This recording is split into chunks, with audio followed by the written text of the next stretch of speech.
Random House Audio presents The 13 American Arguments, Enduring Debates That Define and Inspire Our Country by Howard Fineman. This is Scott Sowers.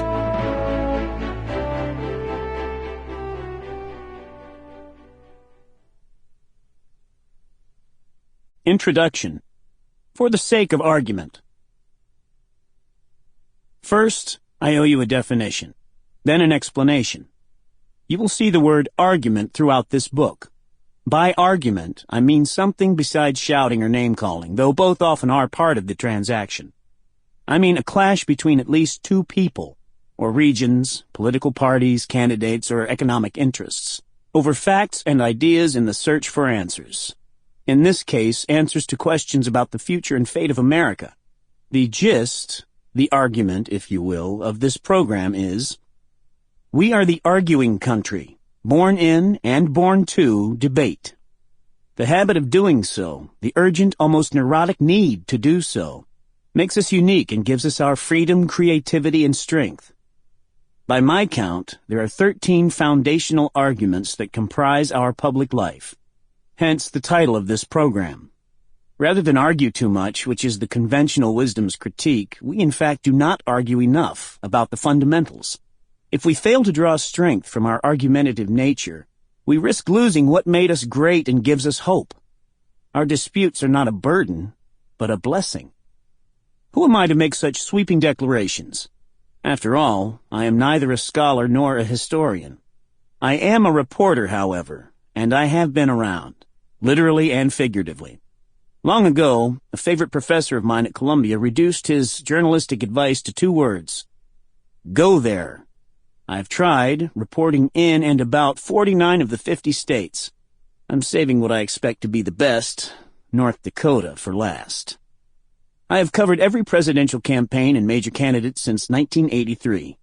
I have covered leaders and stories in other fields as well, from business and entertainment to the environment and communications. Inside the Beltway, I have come to know all quadrants, from the White House to Congress to K Street, to the think tanks, to the hallways of the federal bureaucracy.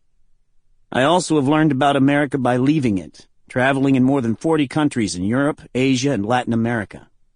I have woven my own reporting from the campaign trail and from Washington into the history I have picked up along the way and discovered as I worked on this program. I came to see a pattern. Generalizations are imperfect, admittedly, but they can be useful in sorting out the tribes and nations of the planet. The United States stands out in sharp relief for one reason.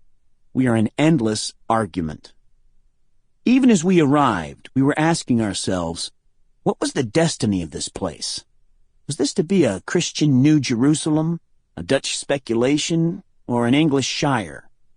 Was everyone welcome and welcome to be free, or were merely the old world chosen? Were there to be borders or none? Central authority or none? A continental nation, or none? A currency and market to call our own, or none? Was the virgin earth a hedged-in garden to be tended in perpetuity, or a limitless, disposable commodity? Was this place a coastal outpost of a global elsewhere, or a new type of nation, its self-sufficient identity waiting to be forged in the woods above the fall line? We forget, or fail to realize, how unlike most of the world we are in this essential characteristic. In China, when Mao died, there was no debate over his legacy. School children were commanded to put their heads down on their desks and cry. In the name of jihad, the Al-Qaeda training manual dismisses all Socratic debates, Platonic ideals, and Aristotelian diplomacy. In America, by contrast, we have been debating our very identity from the first days of our existence. The 13 American arguments bitterly divide us, but they also define, inspire, and ultimately unite us by bestowing legitimacy on hard-fought deals. They are the force that makes us whole and who we are. They produced a civil war, the still smoldering embers of racial tribalism and pitiless economic competition. But they also produce the freest of societies, an ongoing, if imperfect, accommodation between capital and community, and a constitution that stands as a beacon to the world even if we sometimes honor it in the breach. Arguing keeps us moving fitfully forward, toward being worthy of the gifts God gave us.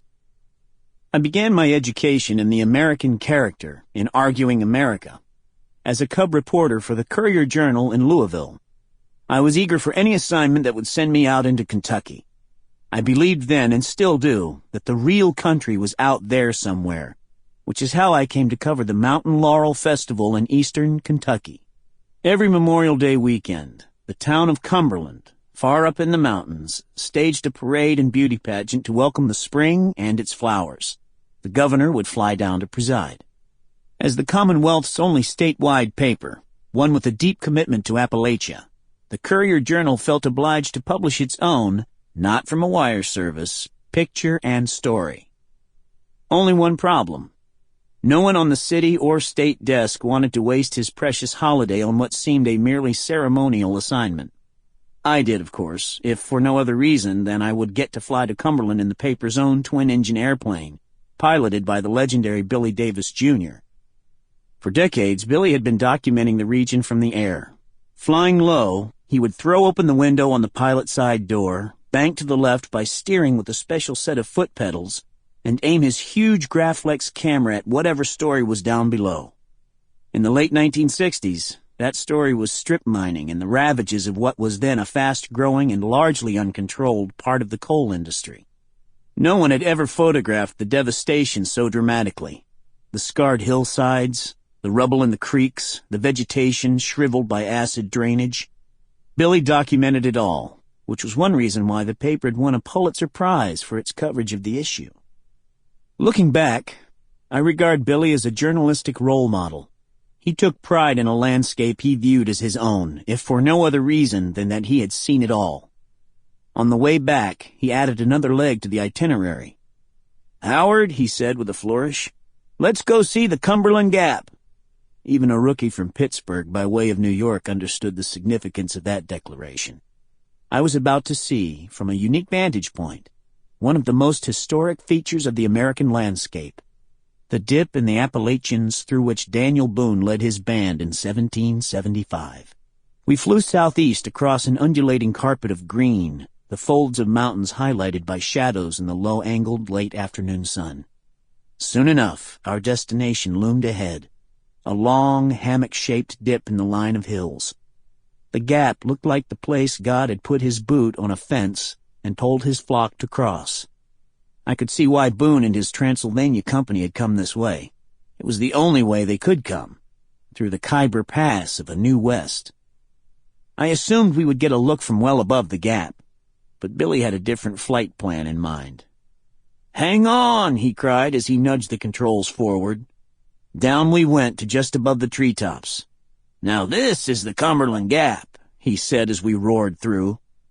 There was no time for a picture, and no need. Boone had been heading to a place of new beginnings, one that was simultaneously connected to and cut off from the established towns of the coast. The Gap was a signal geological feature of what became, and remains, an age-old bitter tug-of-war between the old ways of the ocean-facing Europe-oriented east and the new ways of a frontier in which all the reference points were purely, inwardly American. The land Boone settled became a fertile ground for agitation, change, controversy, and war. The sons of the pioneers who settled Kentucky and Tennessee drew from their frontier experience radical new ideas of national destiny and popular participation. Henry Clay's national system of federal public works, which challenged the role of the then dominant states. Andrew Jackson's new populist theory of direct democracy, including the chrysalis of modern campaign politics. I got a sense of the ardor of that frontier politics later when I covered the coal industry in the same mountains over which Billy Davis had flown me. When the United Mine Workers of America went on strike, the rank and file in eastern Kentucky were among the most reluctant to make a deal. In a nasal twang, they sang the folk song, "Which Side Are You On, Boys?" The title expressed their combative worldview. They were suspicious of the coal operators, of course, but more so of the distant companies up east that owned the mineral rights and traded the stock that controlled the mines. The East-West, or low Sample complete. Ready to continue?